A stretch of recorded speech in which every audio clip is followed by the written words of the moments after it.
If your containers are consuming all your node storage and causing outages, this video is for you. Hello everyone. Here we'll tackle this hidden Kubernetes risk and show you how to enforce limits on ephemeral storage to keep your clusters healthy and secure. By the end of this video, you'll know how to configure container-specific and namespace-wide ephemeral storage limits in Kubernetes like a pro. The problem which we will be discussing here has a major security risk, so make sure to stay till the very end.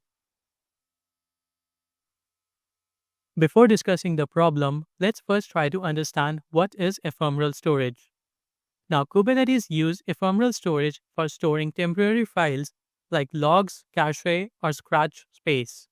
And by default, the containers can use unlimited amount of ephemeral storage. This will ultimately exhaust all the node resources and cause a crash. Coming to the problem, the risks are high. Now, a single container can consume all the storage, which impacts other pods and workloads.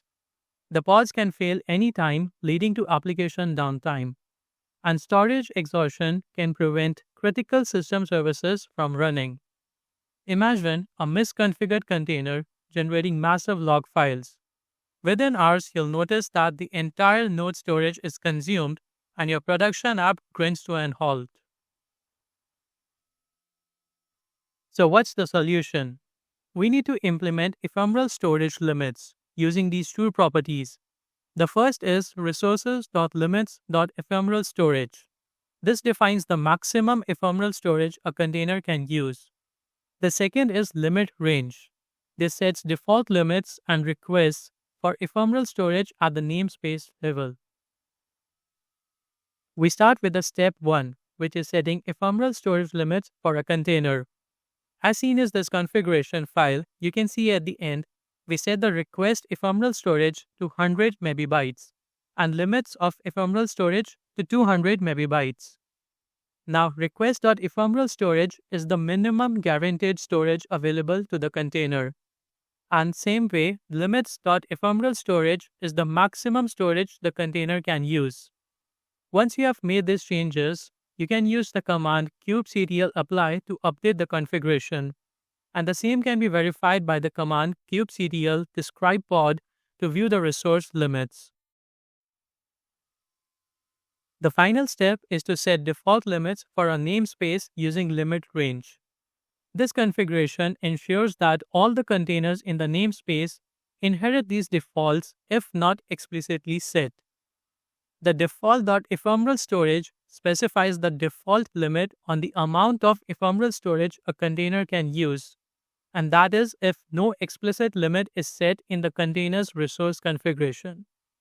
What this does is ensures that every container in the namespace is capped at a specific maximum ephemeral storage, unless overridden in the pod's configuration.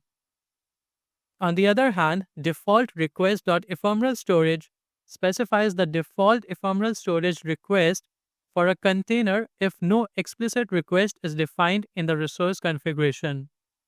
This represents the amount of ephemeral storage that the container is guaranteed to have available.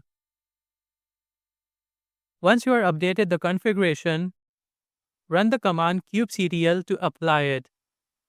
During the test, we determine whether the specified ephemeral storage limits and requests are applied or not.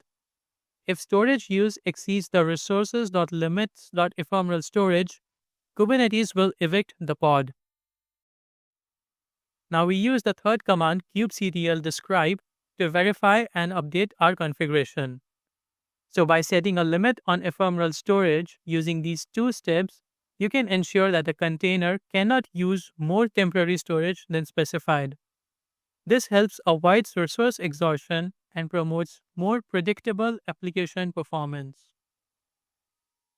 So that is it for this video. If this helped you, share it with your friends and don't forget to subscribe for more security best practices.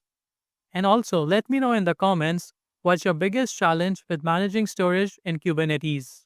See you in the next video.